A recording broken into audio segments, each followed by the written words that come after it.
16. The Arizona Open House, more than putting out signs. Saturday morning arrives, and Sarah is standing in the Reynolds driveway at 9:30 with a stack of open house signs in the back of her car. The open house starts at 11 o'clock. Mike and Jennifer have taken the dogs for the afternoon. The house is clean, the lights are on, and Sarah has already walked through the property once. Mike laughs as he leaves and says, "Have 50 people come through and sell it today." Sarah smiles. "I'll work on that." But Sarah knows her responsibility today involves much more than getting people through the front door. Before the first visitor arrives, Sarah walks through the house again. Prescription medication has been removed from the bathroom counter. Financial paperwork is no longer sitting on the home office desk. Jewelry has been secured. Doors that should remain closed are addressed according to the seller's instructions. Sarah checks the alarm, verifies the showing plan, and makes sure she knows how she will secure the property when she leaves. An open house creates access to someone's private property, and the seller is trusting the listing brokerage to manage that access professionally. Sarah also reviews her advertising. The open house was promoted through the appropriate MLS channels, brokerage marketing, and social media. Remember that an Instagram post advertising an open house is still real estate advertising. So is a Facebook post, digital flyer, email, or sign directing consumers to the property. AAC R428502 applies to advertising by Arizona licensees, which means Sarah needs to think about accurate representations and the applicable brokerage identification requirements, even when the advertisement feels informal. At 11:07, the first visitors arrive. At 11:30, Sarah has several groups moving through the house. Then a man named David Chen walks in by himself. He tells Sarah that he's been searching online and doesn't currently have a real estate agent. David loves the kitchen and begins asking questions. "What do you think I should offer? Do you think the sellers would take $600,000? Stop there. Who does Sarah represent? The Reynolds. David being unrepresented does not automatically change that. Sarah can provide factual information about the listing and explain that she represents the seller, but she needs to be careful about sliding from providing information into acting as though she is David's advocate. Imagine Sarah says, "I'm the listing agent, but don't worry, I'll help you get the best price possible." Think about that statement from Mike and Jennifer's perspective. Sarah owes duties to her seller clients. She should not casually create the impression that she's simultaneously protecting David's negotiating interests without addressing the agency relationship appropriately. This is why agency isn't something agents should think about only when paperwork is signed. Agency questions arise in ordinary conversations. David then asks, "Is this a good neighborhood?" That's one of those questions that sounds simple until you try to answer it. Sarah could say, "Absolutely, it's a great neighborhood." But what does great mean to David?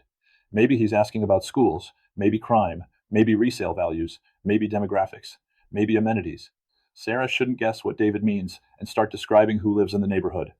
A better approach is to ask what information is important to him and direct him toward appropriate objective resources when necessary. Then David asks, "Are there a lot of families with kids around here?" Now the fair housing alarm should be going off in your head. The Federal Fair Housing Act protects against discrimination based on characteristics including race, color, religion, sex, national origin, familial status, and disability. Real estate professionals should not steer buyers toward or away from neighborhoods based on protected characteristics. Sarah shouldn't say, "Yes, you'll love it here because almost everyone has children," or "No, this probably isn't the neighborhood you're looking for." She can direct David toward appropriate resources and let David evaluate whether the location meets his needs. The same caution applies when buyers ask, "Is this a safe neighborhood?" Sarah isn't the crime data department. Instead of giving an unsupported guarantee, she can direct the buyer to appropriate law enforcement or other reliable resources. Then David asks about schools. Again, Sarah should provide objective information from appropriate sources rather than steering. If school information matters to David, he can research district boundaries, enrollment requirements, programs, and other information directly with the appropriate school district or source. Boundaries and enrollment circumstances can change, so Sarah should be careful about guaranteeing attendance at a particular school. David walks upstairs and notices the area where the old roof leak occurred. Has this house ever had roof problems? Sarah knows the answer. This is where all the work from Chapter 2 matters. Sarah should not respond, "Nope, roof is great," because she wants David to write an offer. She has information about the previous leak, insurance claim, and repairs. Her communications should remain consistent with the information known and appropriately disclosed. Remember, marketing doesn't suspend disclosure. Open houses don't suspend disclosure. Negotiations don't suspend disclosure. Then something interesting happens.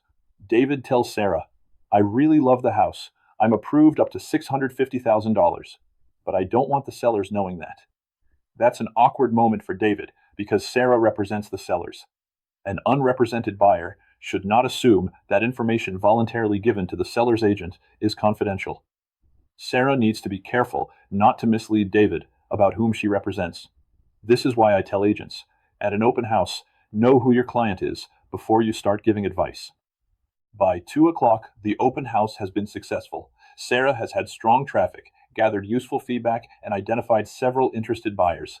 Before leaving, she walks the entire property, checks doors and windows, confirms the property is secure, turns off appropriate lights, resets the alarm according to the seller's instructions, and updates Mike and Jennifer. Mike asks, Anybody serious? One buyer may be, Sarah says. Sure enough, that evening, Sarah receives a text from David. I want to write an offer. Since I don't have an agent, can you just represent me too? Now Sarah has a much bigger agency question because representing one side of a transaction is straightforward. When the same brokerage may become involved with both sides, the duties, disclosures, consent, and limitations become much more important. That's where we'll go in Section 14, when the buyer wants the listing agent, limited representation, and conflicts. Online discussion. 1. David attends Sarah's open house without an agent and asks Sarah what price he should offer to get the best deal. What should Sarah consider before advising him? Answer. Sarah already represents Mike and Jennifer. She should clearly understand and communicate her existing agency relationship before providing advice that could create the impression she is protecting David's negotiating interests. She may provide appropriate factual property information, but an unrepresented buyer does not automatically become her client simply because he attends the open house or asks questions. 2. David asks Sarah whether many families with children live in the neighborhood. How should Sarah handle the question? Answer.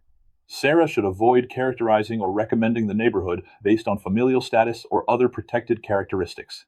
She can ask what objective information David is seeking and direct him to appropriate resources. This allows David to evaluate the neighborhood based on his own criteria without Sarah engaging in discriminatory steering. Why should Sarah secure medications, financial documents, valuables, and other sensitive items before an open house? Answer. An open house allows multiple members of the public into the seller's private residence. Taking reasonable precautions can help protect the seller's property, privacy, and confidential information. The listing agent should discuss preparation and security procedures with the seller rather than assuming the agent can personally supervise every visitor and every room simultaneously.